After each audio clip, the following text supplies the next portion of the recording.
What does it mean today, and what does it mean to you to be a Renaissance man? I mean, who a Renaissance man has changed over the last few centuries since the Renaissance period. Back in the day, Leonardo da Vinci, he was considered, an expert sculptor, inventor, painter, visionary, and so much more. And it's guys like him where the term actually came from. But today, I think it means, being as open to the world as you can be and embracing all the opportunities that actually come your way during this life. It means keeping your mind sharp and your body in good shape, because the mind needs a healthy body to achieve its full potential. I think it means learning as much as you possibly can. Really, it means traveling and seeing the world, experiencing its people and learning its various languages. It really means, not being afraid of who you are and feeling comfortable in your own skin. And I think that's probably the most important thing. So in other words, today's Renaissance man is really, he's an unconventional entrepreneur. He's living life on his own terms. He's living where he wants. He's running the kind of business that he wants to run. He's dating and marrying the women that he wants to have. And he's having the types of successful friends that he wants to hang around with.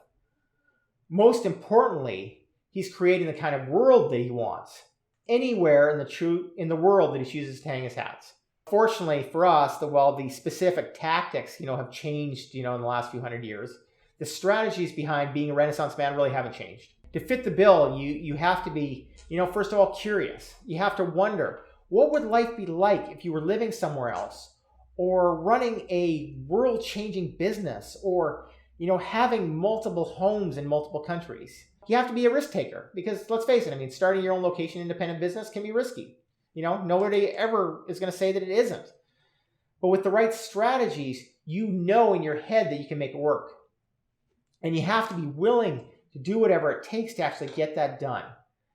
You need to be creative. You need to see creative solutions to problems of your customer, the problems of the world.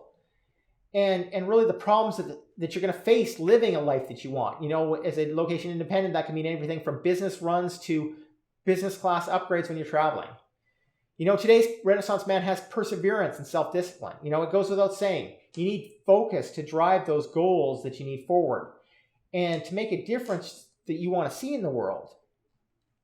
He has to have a thirst for knowledge and for new experiences, whether that be discovering building codes to build a dream home somewhere on some deserted beach, or establishing a business in a country that you've never even visited before.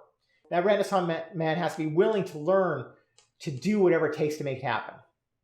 You need to be constantly striving for excellence in your physical, intellectual, artistic, and social fields. You got to be constantly working to develop deep knowledge of your customers and your subject matter. And you have to take great care of your body, because the rest of it will fall apart. You always have to be, creating, contributing. And most importantly, you always have to be learning. Again, this kind of goes without saying, if you're not learning, you're dying. Now, no one ever said that the path to becoming a location independent Renaissance man was ever going to be easy.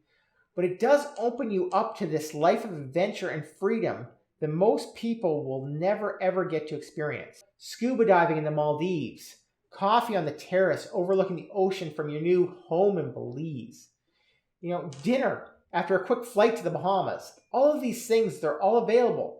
And while so few people are ever going to be able to live that life, it's not because they can't. It's because they're scared to step away from that corporate 50-hour dream that we've all been sold as the only way. It's because they aren't willing to, they aren't willing to make a change in really only 3 areas of their lives that I talked about in other videos. And it's because they, in my opinion, they really just don't want to be free. Now, I'm hoping that you're different. There's an entire world out there waiting for you. So why don't you just shake off the shackles and go look for it?